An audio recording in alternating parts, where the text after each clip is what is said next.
What's going on, guys? Welcome back to a brand new video. My name is Jack, and today we are going to be returning to the world of Destiny's lore. Today we're going to be going over the Stolen Intelligence book that was added in Season of the Drifter. The way you can acquire this book, I believe, is by turning in Vanguard packages. That's how I got all my chapters pretty much the first day that Season of the Drifter dropped. There may be other ways to acquire them, but that is my current knowledge of how they are added to the game. Before we jump into breaking down what I believe to be the most interesting chapters in this lore book, I just want to give you guys a brief update on what's going on in my personal life, as well as what's going to be going on with YouTube, streaming, and content creation going forward. I would be putting a timestamp on the screen for you guys to skip this if you just want to get right to the lore. So, what's been going on? Before Christmas, I was regularly posting videos at least once a week, sometimes a little bit more depending on if I had the time to do it, as well as streaming almost 6 days a week. That was very easy to maintain with my previous semester's college schedule. This semester, however, I took on an extra class. The classes I am taking in general are very content dense. They require a lot of focus and time and effort from me, and I'm now at college 4 days a week. On top of that, I'm now working. Long story short, I'm basically stepping in to help run a business with my dad. So I'm now learning how to run a business at 20 on top of all of that. So I now have very little in the way of free time, and usually when I do get home, I'm very tired.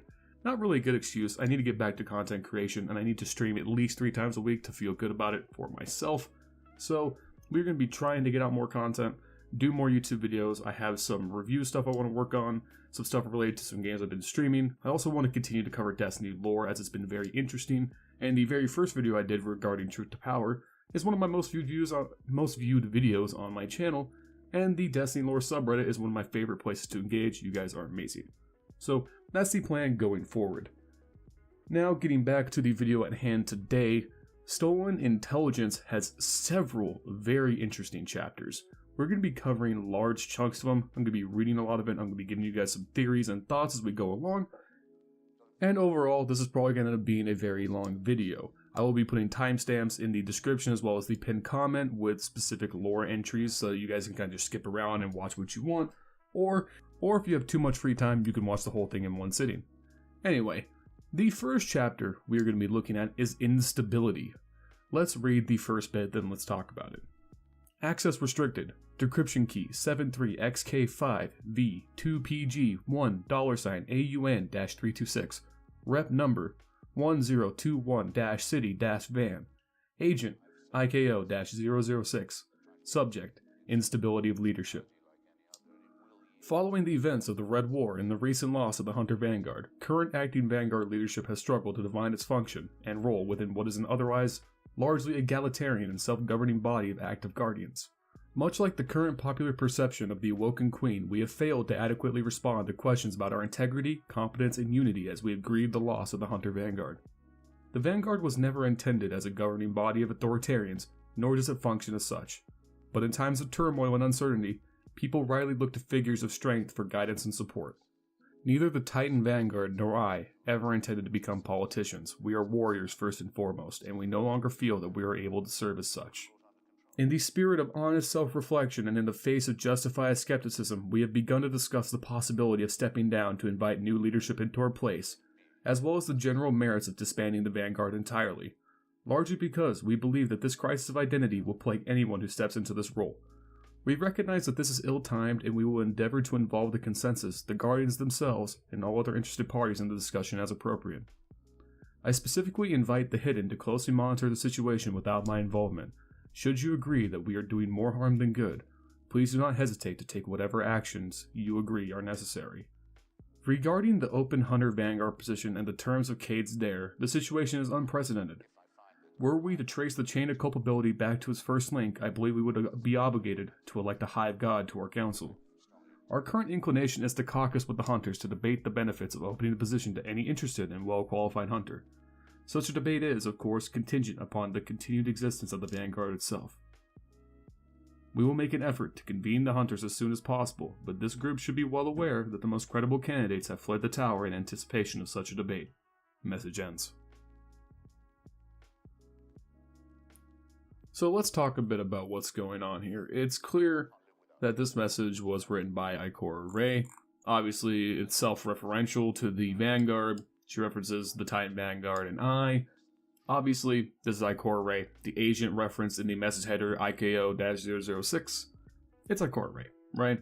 So this is what I would guess this is some form of open letter, maybe to the consensus, maybe to just interested parties within the tower itself. Whatever it is, it's a circulating message essentially updating the current state of the Vanguard. And as we can see, and as we have really been intimating at since Forsaken, the Vanguard is falling apart. Cade's death unraveled them. The cutscene with Ikora Ray and Zavala was a very, very stark introduction of that conflict. Zavala is conflicted. He wants to protect the city at all costs. We're still recovering from the Red War. Why on earth would we send the Guardians on an excursion into the reef when we need to still be fortifying and rebuilding?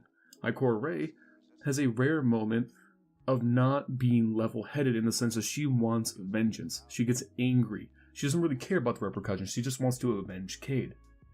This created our first real conflict within the Vanguard, and it's clear that this conflict has not resolved itself since the Forsaken campaign concluded.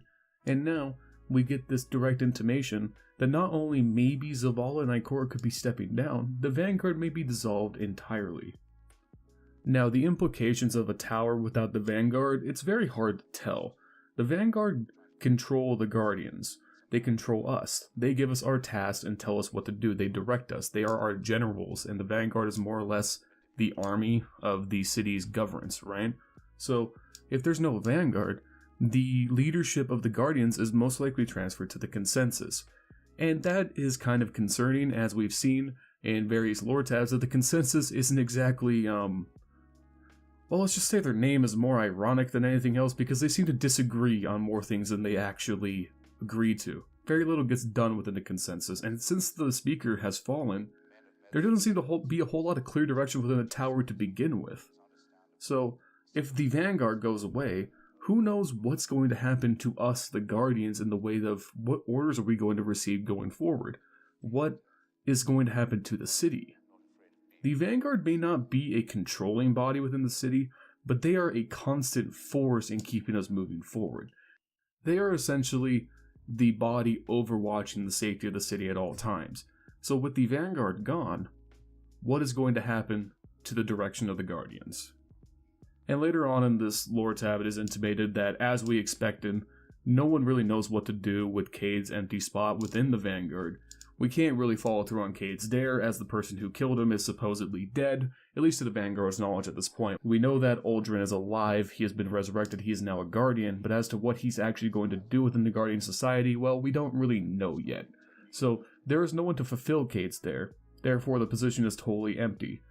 And the idea to bring the hunters together to actually have a debate and to organize like this is kind of antithetical to the whole hunter identity, which is very individualistic, very individually driven. The hunters aren't coordinated in the same way that the Titans and the Warlocks are. So it's clear that Cade's position is one of grave concern, and it would support the idea of maybe dissolving the Vanguard entirely if you can't exactly fill that position. I do think the theory that Uldren is somehow going to become the Hunter Vanguard would be a big stretch, because I doubt that Ikora Ray could stand to look at the face of Uldren despite the fact that we know that when you were resurrected, you have no memory of who you were before you died. So in reality, Uldren the Guardian is not Uldren the Awoken. But still, can you imagine having to stare at the person who murdered your best friend? It'd be very, very hard. Ikora would just Nova Bomb the fuck out of Uldren and then move on with her life. So who knows? This one is a very interesting lore tab to me because it really shows that the city's inner workings are sort of falling apart. We don't really know what's going on in the city right now. We don't know how reconstruction efforts are going. We know that the Consensus is concerned with the Drifter. We know that the Consensus is concerned with expansion outside of the city and resecuring itself post-Red War. There's a lot of questions about how the Red War even happened. There's another chapter in here that I'm not going to be going over that intimates how did Gaul's forces even get close enough to attack the city in the first place? So there's a lot of turmoil going on in the city right now, and this is a very interesting lore tab because of that. So next, we are going to look at the lore tab Cocytus. Now, this is widely considered in the Destiny lore community to probably be the most interesting lore tab in this book, and it's kind of hard for me to disagree. This one is very, very interesting. There's a lot of heavy implications here, and also has a direct correlation to another lore book added in Season of the Drifter, one of the Dust chapters. We'll also briefly go over that as well, as it ties in very heavily to this chapter. But anyway, let's begin our reading. Access restricted. Decryption key 73XK5V2PG1$AUN-326. Rep number 002-A8990F/COC. Agent TRU-135. Subject intercepted transmission. Sensitive. Contents below sniffed from encrypted reef datacoms. Sensitive. We are maintaining our containment posture at Cocytus. I assess no immediate danger to the system, and we have enough firepower to destroy the station and its mechanisms remotely if the on-site warheads fail. The station remains in the stable heliocentric orbit where it was parked after the destruction of Ceres. I do not ask confirmation of these theories, and in fact, I beg you not to address them, but I have reviewed the site records, and the fate of the Sophia's crew after they were herded to Cocytus stinks of hive madness. The Cocytus apertures must, at the time, have opened into a hive manifold associated with Crota. Whatever their original purpose, when Crota established his presence in the system, they became conduits into hell, and the Sophia's crew's ugly end prove it. Whoever drove the Sophia to its doom then installed the Cocytus instruments around the original Golden Age facility to study Crota's manifold. Crota is dead, his hold on these gates is past, now something else is trying to pass through into our world. But it is so alien, and its sending so bafflingly malformed, that I fear this can only end in madness. The first visitors through the third gate at event time 000000 were simple hydrogen atoms. Over the course of 72 hours, the emissions developed from diatomic hydrogen to nitrogen, carbon, oxygen, water, and simple organic molecules. At the 80-hour mark, we received our first macroscopic visitor, a pellet of thick black hydrocarbon tar. Until 82, 34, 15, the gate vomited tar containing increasingly complex monomers and polymers. The visitors then began to assume geometric form, a hail of cubes and hexagons, each built from molecular crystal of the same form as the whole. A series of fractal shapes that shattered under internal flaws. Several capsules or membranes of increasingly complex structure containing water or oil. These may have been cellular precursors. At 524:03:11, a living organism appeared. Death was immediate. Remote dissection describes a spherical body, radius approximately 1 meter, surface in thick hydrocarbon tar. Deep, evenly spaced throats converged on a central cavity perhaps intended to serve as a lung or stomach. The body exhibited undifferentiated tissue of primitive plant-like cells capable of spasming to pump air or fluid in and out of the throats. Without enzymes to catalyze metabolism or internal structure to dispose of waste, the organism could not survive. Cell death occurred almost instantaneously throughout the mass. There was no provisions for self-repair or reproduction. At 6:90:29:54, the gate emitted a tubular organism. For 90 seconds, the organism moved across the gate chamber by contracting and expanding, then expired. Remote dissection describes a 2-meter-long body with spinal cavity full of energy-rich carbohydrate fluid. The organism's contractions forced this fluid through a capillary network, where simple cells catabolized the carbohydrates into energy to power further contractions. The buildup of heat and waste quickly denatured the enzymes required for metabolism, and the organism died. There were no provisions for self-repair or reproduction. The gate has remained inactive since, barring short emissions of molecules which may be experimental proteins. Remote drones have registered similar ambient molecules within the hellmouth on Luna, though we have been unable to identify their source. We will maintain the quarantine until otherwise instructed. The overwhelming impression I have is one of learning, of increasing sophistication in the synthesis and arrangement of matter. The atoms in these structures were isotopically pure and impossible to date, but I have the uncomfortable sense that they were freshly made. Probes and instruments dispatched through the third gate do not return. Annihilation is apparently immediate, and so total that it seems to result from a fundamental failure of the ability to exist, rather than any weapon or countermeasure. Yet something does exist on the far side, and it is trying to learn the rules of our world from very first principles. I do not eagerly anticipate its next creation. Sensitive. Contents above snipped from Reef Datacom. Sensitive. CF reports number 3209-3211 Luna HEL. Message ends. So, before we break down what the hell is going on in this lore chapter, I just want to say that I mentioned a link to other lore tabs added in the Dust book in Season of the Drifter, and reading through them, Dust needs to be its own video. because this lore book is fucking wild. Someone on Reddit already recommended it, and I hadn't had a chance to read it yet. And I just read 2 entries because they related to this one, and shit's wild. So I'm going to save the links to Dust for a separate video now, because I need to go and read the whole Dust book, because the shit's kind of nuts. Anyway, Cocytus has a lot going on. So let's kind of break things down into parts here. First off, this is an intercepted transmission that the Awoken were circulating amongst themselves. Somehow we have big Guardian brain hacker powers and intercepted this message that was trying to be communicated back to the Reef.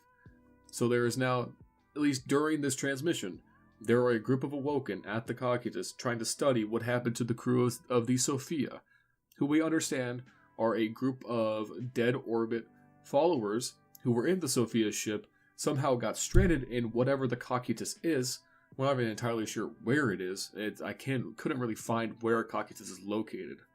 But the Sophia's crew was killed, and now this Awoken team is there trying to investigate what happened to Sophia, and also what the hell is going on with the gates, these time gates that seem to be present inside of Cocytus.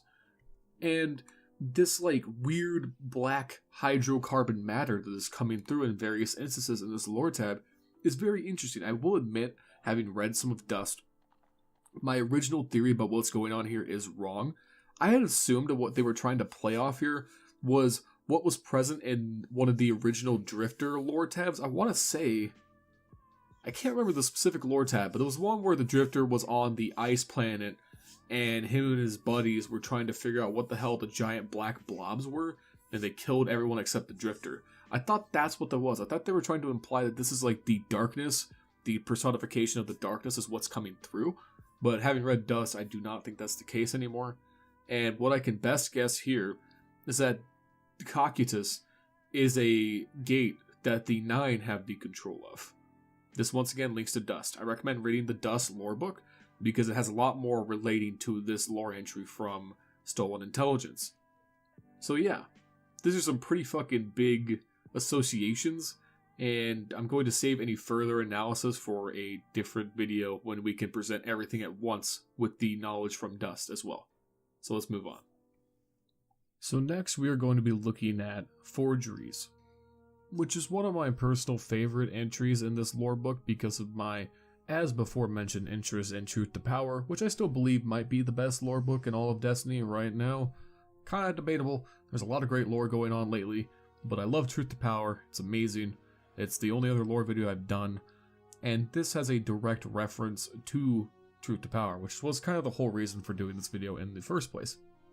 So some things I want to point out real quick before we jump into the reading is that Bungie is really clever with references, and in this lore book they are talking about us, the Guardian. We are referenced as VIP number 2014. And it was very specific, and so just out of curiosity I was like, I bet you 2014 was the launch year for Destiny 1. I couldn't remember off the top of my head, and it is.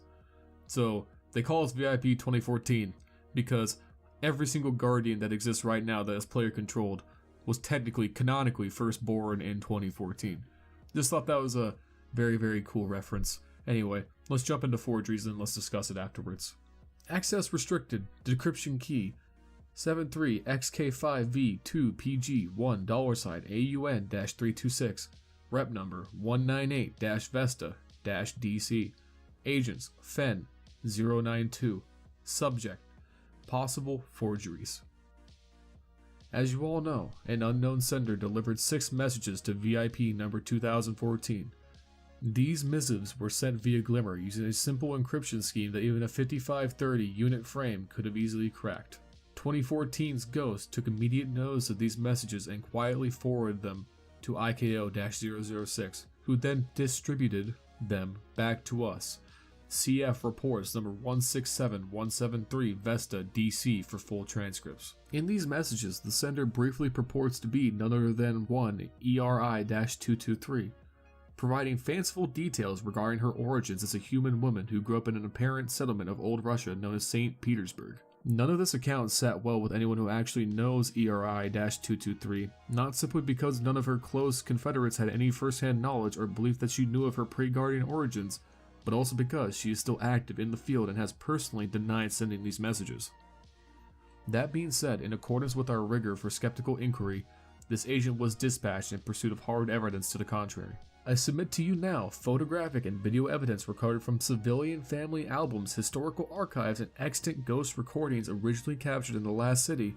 Behold, ERI 223, a child of the Last City, born to civilian parents in a Mortal Guardian integrated neighborhood.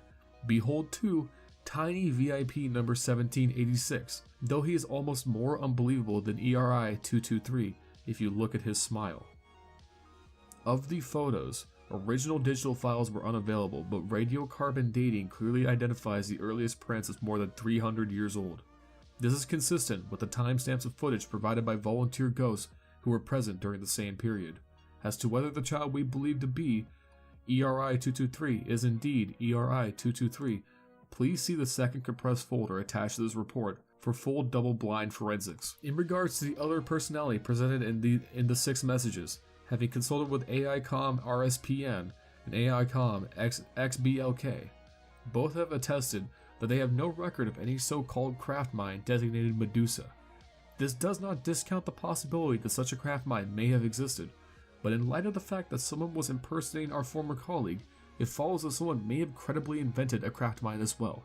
We will continue to scour our records for any evidence to the contrary. Like many of those reading, the agent has a strong recommendation about the identity of the center, but it is beyond the scope of this report. CF reports number 024 Vesta DC, 025 Vesta DC, 026 Vesta DC, 086 Vesta DC, 001 034 Hive Sav, 001 005 Hive Dole. Given the importance of number 2014's contributions to our defense efforts, as well as the recent downfall of the Awoken Prince, this agent is deeply troubled by the idea that a malicious entity might seek to sway or confuse 2014 through the context of trusted allies. 2014's ghost made brief mention of some kind of waking hallucination in one of its messages. Have we reached out to corroborate that report or provide additional counsel? Message ends.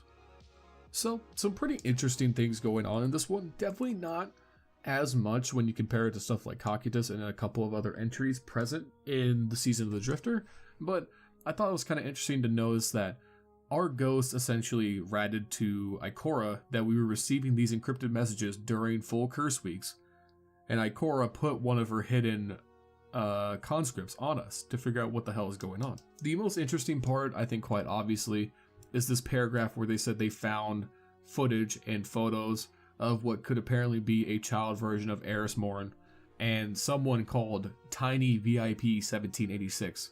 No, I was unable when searching through Ishtar Collective to find out who the hell this could be.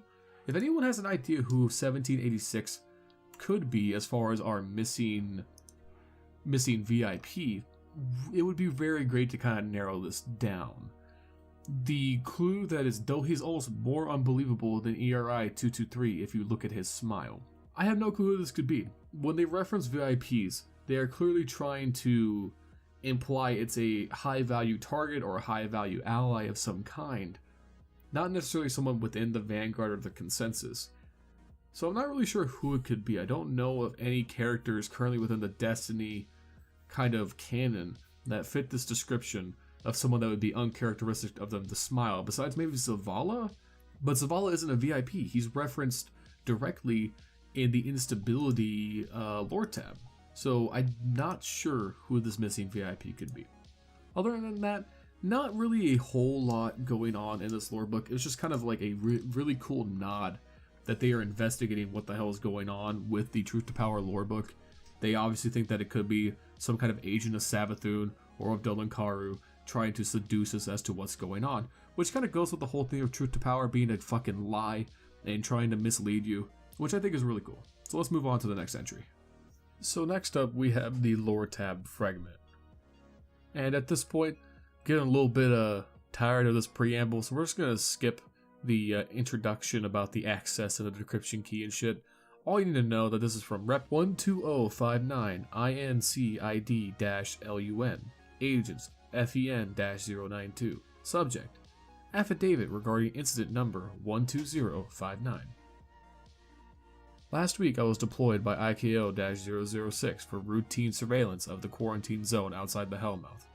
Hive populations remain low and grow ever lower thanks to the efforts of a small contingent of veteran guardians who have made their homes on Luna.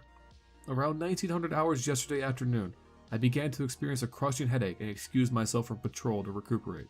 Though I originally intended to lay down for a nap, I fell asleep instead and experienced multiple vivid dreams over the next 11.5 hours. In all of these dreams, I was trying to catch up with Agent ERI-223 in a crowd. She was always out of reach, whether by 200 meters or 20 meters. I had the sense that I needed to speak to her. When I woke, I found that my headache had not improved. I prepared my armor. Okay, so genuinely, just gonna let you guys under the hood on this one. This is a word that I am very, very lost in how to pronounce. So we're just gonna sound it out together. Bivouac? I don't know. To find a single stationary thrall crouched nearby. It stood as I approached, but made no motion to attack me. I fired one shot, killing it immediately. Upon stepping forward to examine its corpse, I saw a solid black fragment of an unknown material embedded in its chest cavity. The fragment resembled a flake or a shard of some larger object, not dissimilar to a high-grain photovoltaic panel. I requested that my ghost perform a standard material analysis of the fragment, but neither one of us could confidently identify its qualities or provenance. That analysis is attached to the report as analysis number 1. I requested that my ghost attempt to contain and transmit the fragment for quarantine on my jump ship. He was unable to establish a light link with the object, describing the fragment as slippery and tiring to try to catch hold of. I used the barrel of my sniper rifle to touch and then worked the fragment out of the thrall's corpse. Using my rifle, I turned the fragment over and examined it from multiple angles. I requested that my ghost run another deep scan of the object. That analysis is attached to this report as analysis number 2. We concluded that the material seemed to be inert and that it did not seem to be a part of any complex device or mechanism. At this point, I broke protocol and did not request additional backup. Instead, I picked up the fragment by hand and immediately experienced a vivid hallucination. I stood over VIP number 0704's shoulder as she dressed a 7-inch gash on Agent ERI-223's thigh. Both 074 and ERI-223 were dressed for combat. Hundreds of fragments of the unknown material hung in the air around us, apparent shrapnel from the wreckage of a nearby ship of unrecognizable make and model. ERI-223 looked directly toward me and said, so I'm going to do my best here to pronounce this word. It is Russian. We'll talk about it in the analysis in a second. But Google Translate apparently says it's pronounced Patechiskiska? That was terrible. Hold on. Fuck it, I'm just gonna insert the Google Translate version here. Yeah, fuck this lore entry. Патетическая. The duration of the hallucination was approximately 7 seconds. At its conclusion, my headache disappeared. My ghost and I held our position for the next 30 minutes, then collected the body of the thrall and the fragment for transportation. I delivered myself and my cargo to quarantine and experienced no further mental disturbances while detained. Okay, so there's quite a bit going on in this lore tab.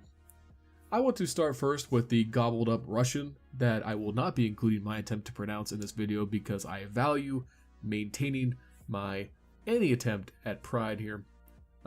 So this word has been the source of quite a bit of debate on the Destiny lore subreddit. If you direct translate it, it translates as pathetic from Russian to English, but also someone pointed out, I can't find the post. If I can, I'll try and throw it on screen right now. But it's also the name of Tchaikovsky's Last Symphony, Symphony number 6. And the direct translation of that is actually passionate or emotional. But in a mistranslation into French, it was actually translated as pathétique, meaning solemn or emotive, because the French apparently can't fucking translate anything correctly. So we either have a reference here to the word pathetic or to a Tchaikovsky fucking symphony. Now, I listened to the Tchaikovsky symphony. It's pretty good. Very solemn, very emotive, as he probably intended it to be. I don't know what correlation it has to Destiny, or Eris Morn, or anything. So I'm leaning more towards pathetic. But what would she be calling pathetic? What is she referencing here? This one, I have no clue really what to go with this. As to the fragments of the unknown material, I'm going to take a guess and assume that these are the polygonal ships that were present in the end of the Destiny 2 campaign final cutscene. These polygonal ships that have been in the Queen's court for several weeks. I think Erismord, and I'm going to take a guess that the VIP referenced here is the Queen, Marisov, and they were out and they destroyed one of these polygonal ships, and it fractured into this material. How this material came to be present in a thrall? I have no idea. Why it gave this Guardian hallucinations of what happened? I have no idea. Why Eris had to look directly into our soul and either call us pathetic or tell us to go listen to a Tchaikovsky symphony? I don't know. This one leaves a supreme amount of questions, and you could probably theorize about it for hours, but I'm just gonna move on. I don't really know where to go with that one. And we are here, the final lore tab that we are going to be covering today. It's important to note, once again, there are like 4 or 5 other lore tabs that I didn't cover in this video for the sake of my sanity and yours as well as time. We're going to be covering the last one here, Potential, and I strongly recommend you read the whole lore book, but these are the ones that once again I picked out because they were the most interesting to me, and maybe your favorite one wasn't here, and I'm sorry. I didn't mean to do that to you, but I'm not sorry. Anyway, let's get into Potential. Rep number 053-VIP-1315, Agents AUN-326, Subject Psyche Val. This data obtained from surveillance devices at 1315-Home 2.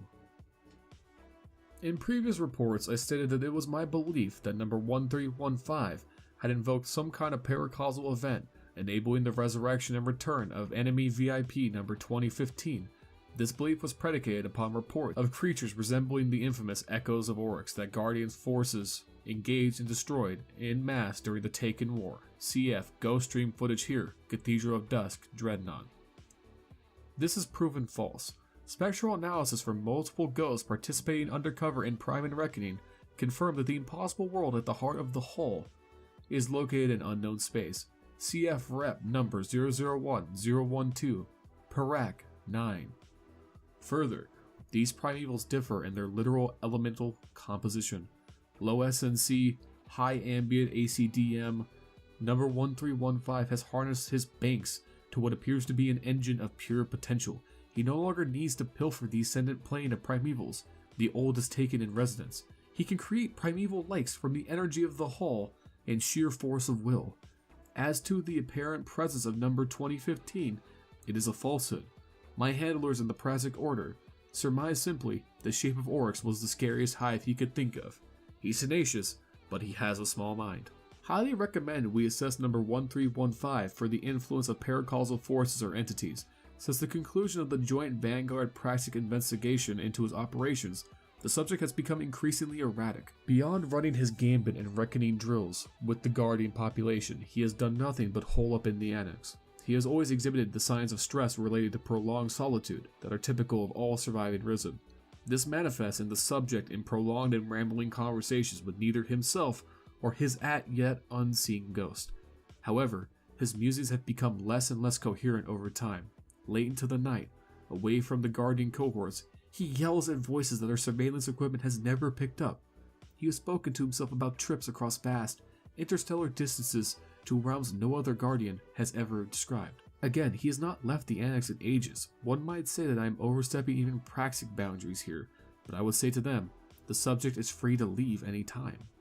Following the results of my investigation, the subject has ceased regular reports to Lord Shax. I'm sure both prefer it that way.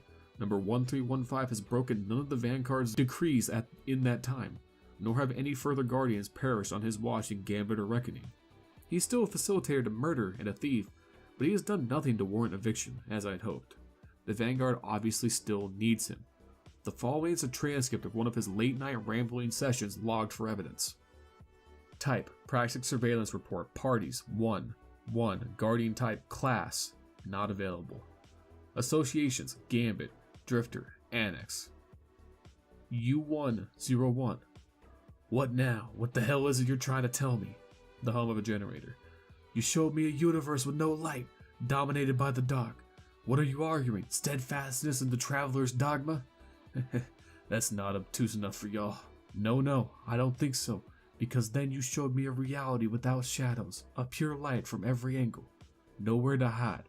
Everyone begging to die like we did in the Dark Age. Light's no gift, but I already knew that. What else you got? Metallic clink echoes. Yeah, I know that coin doesn't lie.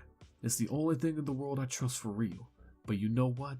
I control the coin and I make my own fate. No one writes on this but me. You got that? You pencil-necked phantom-ass geeks, have some respect for people's stuff. A second metallic clink. I've refused the Traveler's dogma for generations, and I'll reject yours.